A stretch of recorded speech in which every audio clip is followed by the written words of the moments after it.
Hello good morning student, अभी online classes में आपका स्वागत है। इस वीडियो में हम लोग देखेंगे 10th क्लास का साइंस का मॉडल प्रैक्टिस सेट संख्या 1। पहला क्वेश्चन देखिएगा, पूरे 80 क्वेश्चन आप देखिएगा। 80 को मैं आपको टिक कितना करना है, 40 को। इसका पीडीएफ आपको व्हाट्सएप पे मिल जाएगा। तो व्हाट्सएप किस नंबर पे करना है, 730111 8809 पे आप मैसेज बोलिए कीजिएगा और बोलिएगा 10th क्लास के साइंस की पीडीएफ दीजिए और उससे आप टिक आउट कर लीजिएगा और मिलाइएगा तो कितना सही होता है। उत्तल दर्पण में आवर्धन का महत्तम मान क्या होता है? तो उत्तल दर्पण में आवर्धन का महत्तम मान 1/2 होता है, 1/2 होता है। प्रकाश संश्लेषण के लिए दृश्य प्रकाश स्पेक्ट्रम का सबसे प्रभावी रंग क्या होता है? प्रकाश संश्लेषण के लिए दृश्य प्रकाश स्पेक्ट्रम का सबसे प्रभावी रंग क्या होता है? तो लाल रंग होता है। क्या होता है? लाल रंग। किस युक्ति में विभक्त वलय दिक् परिवर्तक का कार्य करता है? किस युक्ति में विभक्त वलय दिक् परिवर्तक का कार्य करता है? तो विद्युत मोटर में। किसमें? विद्युत मोटर में। प्रतिरोधकों के एक संयोजन में से एक प्रतिरोधक हटा लेने पर कुल प्रतिरोध बढ़ जाता है। यह संयोजित होता है कौन सा क्रम में? तो यह होता है समांतर क्रम में। क्या होता है? समांतर क्रम में। नाभिकीय ऊर्जा प्राप्त करने के लिए निम्नलिखित में से कौन सा आवश्यक है? तो यूरेनियम। नाभिकीय ऊर्जा प्राप्त करने के लिए कौन सा आवश्यक है? तो यूरेनियम। निम्नलिखित में किस लेंस को अपसारी लेंस कहा जाता है? तो अपसारी लेंस अवतल लेंस को कहा जाता है। किसे कहा जाता है? अवतल लेंस को। एक प्रिज्म कितने सतहों से घिरा होता है? तो एक प्रिज्म 5 सतह से घिरा होता है। जूल प्रति कूलम बराबर क्या होता है?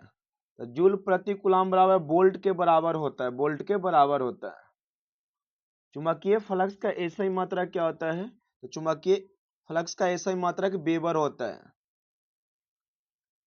जो दहन कर उष्मा उत्पन्न करते हैं उन्हें क्या कहा जाता है? तो उसे ईंधन कहा जाता है। क्या कहा जाता है? ईंधन कहा जाता है।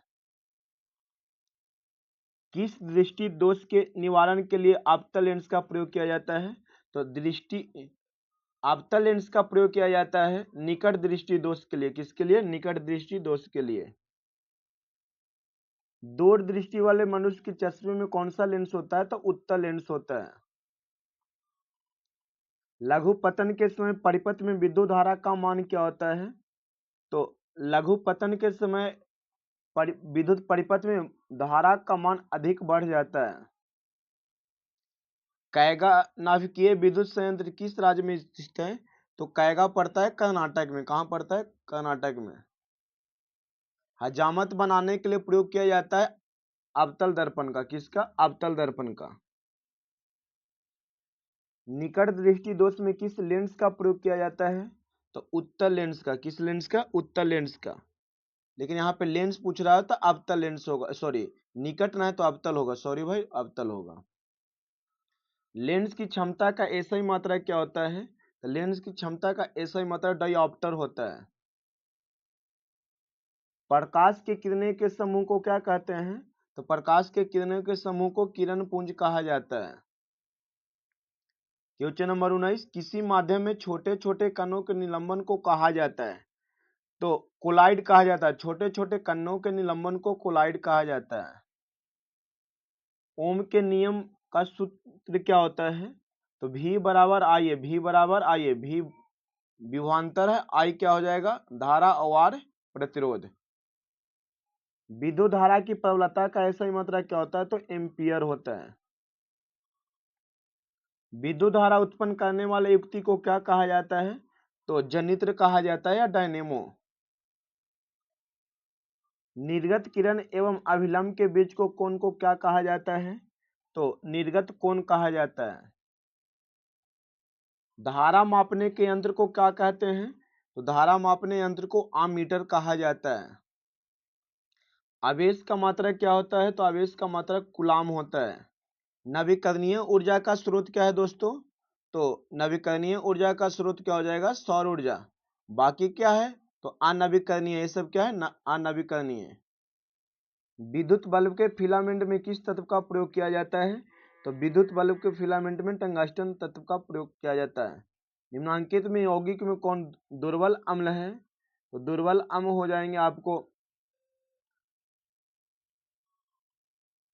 एसिटिक अम्ल। क्या हो जाएगा? यह एसिटिक अम्ल का सूत्र है, या नाइट्रिक अम्ल का सूत्र है, हाइड्रोक्लोरिक अम्ल का सूत्र है, और यह सल्फ्यूरिक अम्ल का सूत्र है। निम्नांकित में कौन उपधातु है? तो लोहा धातु है, कॉपर धातु है, निकल धातु है, तो क्या होगा? Arsenic, option number D. निम्नांकित में किस धातु का विस्थापन उसके लवण के विलयन से लोहा द्वारा होता है? तो लोहा द्वारा क्या हो जाएगा? तांबा का विस्थापन होता है। क्षारिया का सूत्र क्या होगा? तो कैल्शियम कार्बोनेट को क्षारिया कहा जाता है। कैल्शियम कार्बोनेट को क्या कहा जाता है? क्षारिया कहा जाता है। बिल्डिंग में किस गैस का उपयोग किया जाता है? तो बिल्डिंग में एथाइन गैस का उपयोग किया जाता है। अवक्षेपण अभिक्रिया से किस प्रकार का लवण प्राप्त होता है? तो अवक्षेपण अभिक्रिया से जो लवण प्राप्त होता है वह अम्लीय लवण प्राप्त होता है। बेकिंग सोडा का रासायनिक नाम क्या है? तो बेकिंग सोडा का रासायनिक होता है sodium hydrogen carbonate. Sodium hydrogen carbonate, यही होता है बेकिंग सोडा का सूत्र। निम्न में से कौन सा उत्पाद लेड नाइट्रेट को गर्म करने पर प्राप्त होता है? तो NO2 और ऑक्सीजन। निम्नलिखित में कौन विजातीय यौगिक है? तो plaster of Paris. Plaster of Paris विजातीय यौगिक है। निम्नांकित में किस धातु को केरोसिन तेल में डुबाकर रखते हैं? तो सोडियम धातु को केरोसिन तेल में डुबाकर रखते हैं।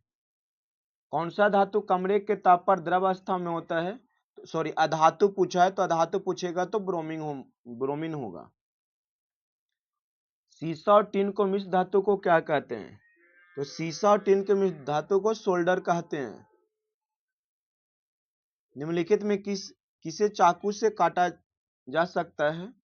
तो देखिए, चाकू से सोडियम को काटा जा सकता है, पोटेशियम को काटा जा सकता है, तो नहीं है, तो लिथियम को भी चाकू से काटा जाता है।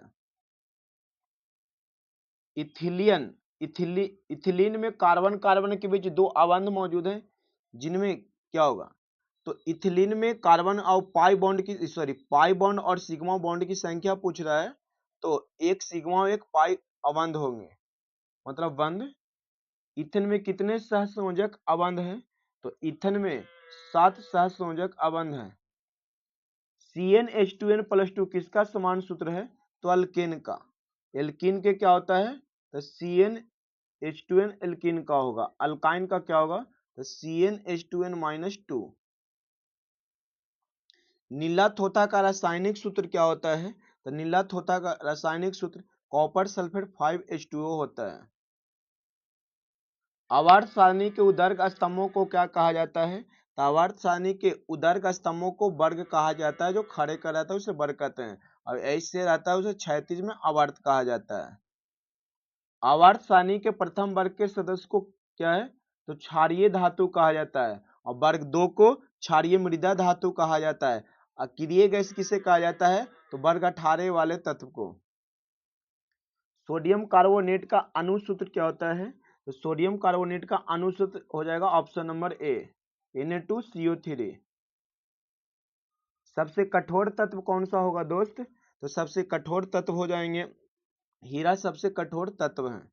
तत्व ने, यह एक प्रकार के पदार्थ है। क्या है? एक प्रकार के पदार्थ है जो कार्बन का अपरूप है। अक्रिय तत्व कौन है? तो हीलियम अक्रिय तत्व है। हीलियम क्या है? Helium, neon, argon, krypton, xenon और एक्सी तो हो गया। 6 गो अक्रिय गैसेस, जिसमें हीलियम क्या है? अक्रिय तत्व है। आधुनिक आवर्त सारणी में तत्वों के वर्गीकरण का क्या है? तो परमाणु संख्या। आधुनिक आवर्त सारणी किसने दिया है? तो मोसले ने दिया है। किसने दिया है? मोसले ने।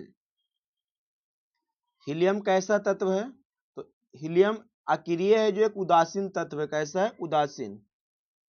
सॉरी उदासीन नहीं, अक्रिय ऑप्शन में तो अक्रिय होगा। कौन सा अधातु विद्युत का सुचालक होता है? तो ग्रेफाइट विद्युत का सुचालक होता है जो कार्बन का अपरूप है। आधुनिक आवर्त सारणी में कितने वर्ग हैं? तो आधुनिक आवर्त सारणी में 18 वर्ग हैं। और आवर्तों की संख्या कितनी है? तो 7। उदासीन विलयन का पीएच मान क्या होता है? तो 7 के बराबर होता है। भारत सरकार ने बाघ संरक्षण योजना कब शुरू किया? तो भारत सरकार ने बाघ संरक्षण योजना 1973 ईस्वी में शुरू किया। कोशिका का पावर हाउस किसे कहा जाता है? तो कोशिका का पावर हाउस माइटोकॉन्ड्रिया को कहा जाता है। किस प्रकार के जनन में जनक के शरीर से कलिका निकलती है? तो 57 का राइट आंसर हो जाएगा मुकुलन में। किसमें? मुकुलन में। मनुष्य में वृक्क संबंधित है?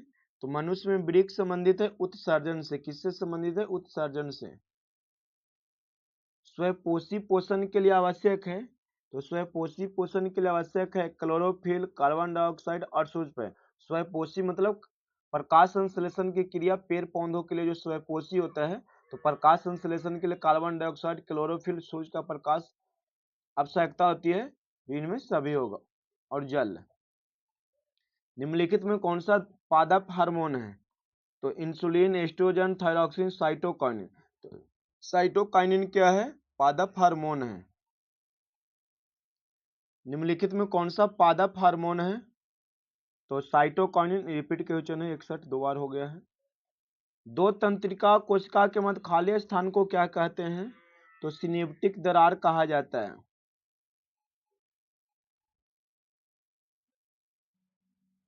फूलों के नर प्रजनन अंग क्या होता है? तो फूलों के नर प्रजनन अंग को पुंकेसर कहा जाता है। मनुष्य के आहार नल में अवशेषी अंग है?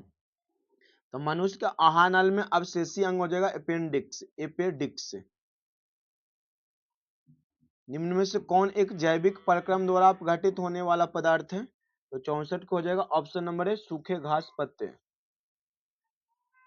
मुकुलन द्वारा अलैंगिक जनन होता है? तो मुकुलन द्वारा अलैंगिक जनन होता है हाइड्रा में। स्त्री केसर के आधारीय भाग को क्या कहते हैं?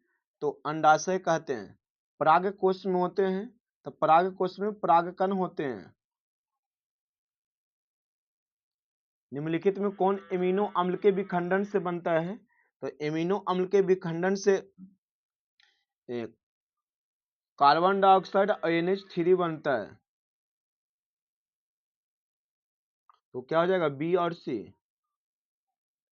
लिंग गुणसूत्र का पूर्ण जोड़ा पाया जाता है? तो क्या हो जाएगा? पुरुष में। किस में हो जाएगा? लिंग गुणसूत्र का पूर्ण जोड़ा तो स्त्री में। स्त्री में क्या होता है? X x. और सॉरी स्त्री में होता है एक्स एक्स और पुरुष में होता है एक्स वाई। वन पारिस्थितिकी तंत्र में हिरण होते हैं? तो हिरण होते हैं प्राथमिक उपभोक्ता। पुष्प का कौन सा भाग फल बनाता है?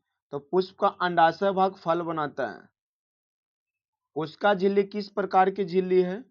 तो अर्धपरागम झिल्ली होती है।